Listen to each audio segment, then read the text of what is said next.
Et ouais, salut. Aujourd'hui, nouvel épisode de ce long chemin vers Saint-Jacques-de-Compostelle avec une journée bien remplie par une inactivité complète. 0 km aujourd'hui, ça fait du bien. Voilà, juste poser pour se reposer les pieds, reposer le corps, reposer un petit peu la tête. Reposer les coups de soleil aussi parce que il fait encore 33 degrés aujourd'hui, donc c'est plutôt très très chaud. Et puis du coup voilà, juste prendre le temps un peu comme là dans un petit parc à côté d'une rivière, une rivière qui coule doucement et qui nous rappelle que c'est bien parfois de prendre le temps de se poser. Et je me disais c'est rigolo parce que depuis combien de temps t'as pas pris le temps en fait. T'as pas pris le temps de te poser, le temps pour toi. Tu sais, même quand t'as des trucs à dire aux gens, là tu veux les dire tout de suite, tu veux que ce soit fait, tu veux que ce soit, mais c'est comme si on avait oublié le temps. Que le temps, c'est quelque chose qui est immuable. On peut courir, on peut s'arrêter, le temps il passe. De toute façon, c'est comme la rivière qui coule. Je me souviens je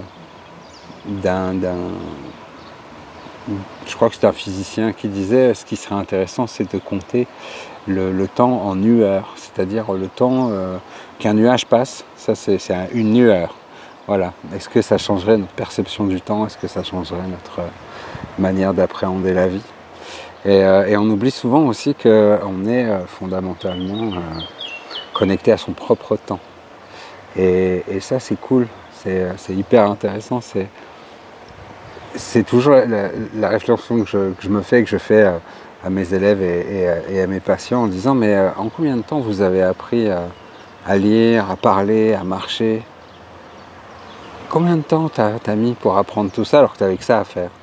Et du coup, quand on revient dans son temps à soi, eh bien c'est comme si on se réappropriait finalement notre vie qui passe et comme si on se remettait dans notre tempo. C'est ce que disait Game, le joueur de djembé. Il disait mais on a tous le rythme, notre propre rythme, c'est notre cœur qui bat. Et c'est vraiment sympa de se poser, d'être conscient de son temps, se dire tiens, là au lieu de répondre avec mes émotions, au lieu de répondre avec mon ego, je vais prendre le temps. Comme quand on fait cuire un gâteau.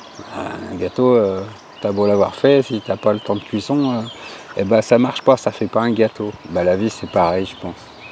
C'est prendre le temps de faire cuire son gâteau qui est intéressant et qui fait que finalement quand on ose se poser, quand on ose se regarder dans son temps, on reconnecte sa vie.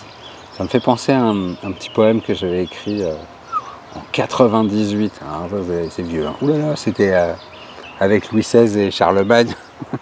On a écrit ça tous les trois, c'était cool. Ça s'appelait Histoire de temps et ça dit il était une fois un temps où le temps prenait tout son temps. Chaque instant savait qu'en partant, il reviendrait toujours à temps. Tant et si bien que dans les temps, la vie aussi prenait son temps. L'homme vint un jour à contre-temps se faire sa propre idée du temps. Et pour enfin vivre dans son temps, il se mit à compter le temps, comme si les cœurs de chaque instant battaient toujours en même temps. Ainsi est né un temps nouveau, un nouveau temps qui pour longtemps ne saura plus prendre son temps. Peut-être, enfin, un jour pourtant, l'homme saura, c'est important, que courir, c'est perdre son temps. Voilà, je vous fais des bisous.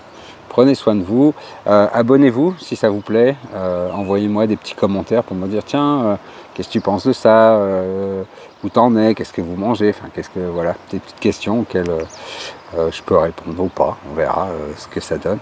En tout cas, pensez à liker, à vous abonner, puis ça fait marcher le petit robot YouTube, c'est cool. Voilà, je vous fais des bisous, et puis à demain, et demain c'est 20 km sous le soleil encore. Bisous, bye.